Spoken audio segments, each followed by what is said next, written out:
कभी शहाबुद्दीन जैसे दुर्दांत आपराधिक छवि के नेता को लेकर के आतंक को लेकर चर्चा में रहा बिहार का सिवान आजकल सोशल मीडिया पर फिर एक बार और चर्चा में है। आजकल चर्चा किसी आतंक की कहानी की नहीं, आजकल की चर्चा जो सोशल मीडिया पर है वह दो बहनों के समलैंगिक शादी की है, दोनों बहनों के इश्क की है। दो बहनें जो आपस में प्रेम कर बैठती हैं, इश्क कर बैठती हैं और मोहब्बत करके दोनों शादी कर लेती हैं और अपने घर से फरार हो जाती हैं। आज पुनः वही सिवान जो सोशल मीडिया पर जमकर ट्रोल हो रहा है। नमस्कार, आदाब, सत श्री अकाल। मैं हूं शैलेश यदुवंशी और आप देख रहे हैं आदर्श न्यूज 108 का कहानी एपिसोड। आज की कहानी बहुत ही दिलचस्प है। आज की कहानी कलयुग के दो बहनों की है जो एक दूसरे के रिश्ते को कलंकित कर खुद आपस में समलैंगिक शादी कर लेती हैं और घर से फरार हो जाती हैं। यह पूरा मामला तब खुलता है जब दोनों बहनें थाने पहुंचती हैं और पुलिस से सुरक्षा की गुहार लगाती हैं। यह पूरा वाकया है 6 नवंबर का। 6 नवंबर को दोनों बहनें पटना के एक थाने में पहुंचती हैं और पुलिस को आवेदन देकर पूरे घटनाक्रम की जानकारी देती हैं। वह बताती हैं कि वो पिछले 3 सालों से एक साथ रह रही हैं और दोनों अपने परिजनों के खिलाफ सुरक्षा का गुहार लगा रही हैं। जानकारी मिलने के बाद जो पटना जो बिहार की राजधानी है, वहाँ के थाने की पुलिस जो होती है वह परिजनों को थाने बुलाती है। परिजन दोनों को पुलिस के बारे में बताते हैं। दोनों बताते हैं कि ये एक दूसरे मौसेरी बहन हैं और रिश्ते को कलंकित करके 3 सालों से फरार चल रही हैं और पटना में ही रह रही हैं।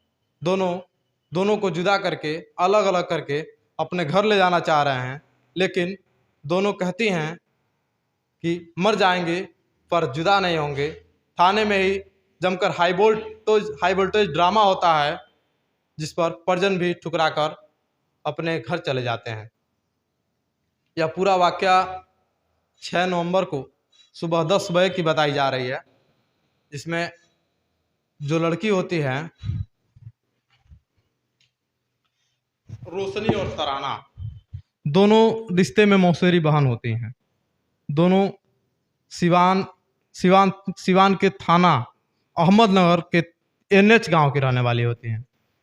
दोनों में लगभग 5 से 7 सालों से पहले से प्रेम प्रसंग चल रहा होता है और 3 साल पहले दोनों घर से फरार हो जाती हैं और पटना में ही रेंट पर मकान लेकर एक घर में रहना शुरू कर देती हैं। अगल बगल के लोगों को शक होता है। अगल बगल के लोग जो होते हैं वह इन दोनों का पता लगाते हैं कि आखिर यह लड़की दोनों हैं, यह क्या करती हैं यहाँ पर और किस तरीके से रहती हैं। एक जो लड़की होती है रोशनी, वह पुरुष पोशाक में रहती है और जो तराना होती है वो महिला पोशाक में होती है। दोनों पटना के एक निजी कंपनी में काम कर अपना गुजारा भत्ता भी चलाते हैं। परिजन इस बात से वाकिफ नहीं होते हैं।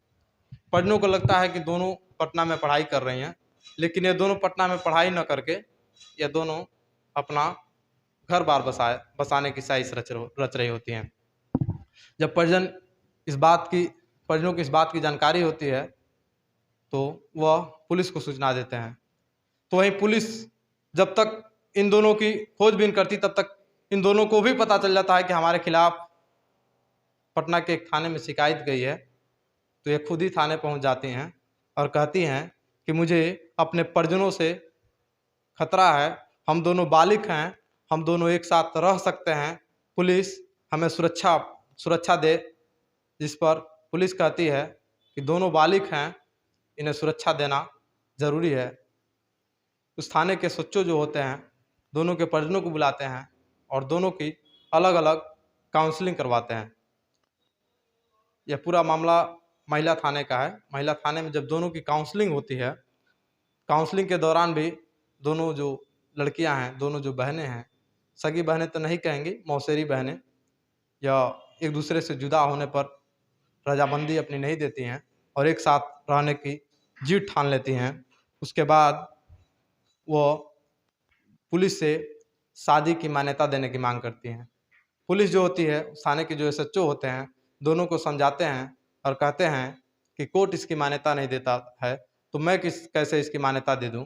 दोनों बालिग हो, इसलिए मैं कोई कानूनी कार्रवाई तो नहीं कर सकता, लेकिन आप दोनों यहाँ से जाओ और मैं शादी की मान्यता भी नहीं दे सकता।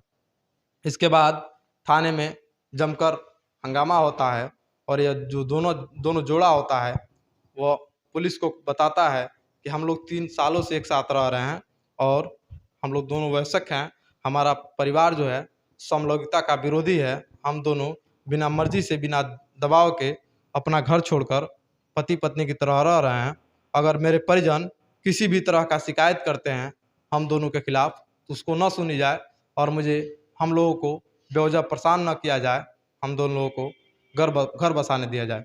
रोशनी बताती है कि मैं पति हूँ और हम दोनों बिना किसी जोर दबाव के शादी करके और अपना पूरा जीवन नए तरीके से बसाएंगे।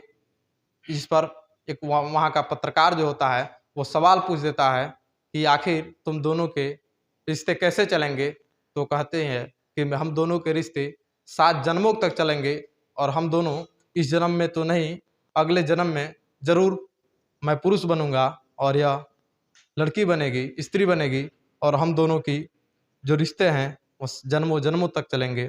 यह पूरा मामला आजकल सोशल मीडिया पर वायरल हो रहा है, जिसको लेकर अलग अलग तरीके के कमेंट आ रहे हैं, अलग अलग तरीके के उस पर मैसेज आ रहे हैं और कई यूजर इसे शेयर करके भद्दी भद्दी गालियाँ भी लिख रहे हैं।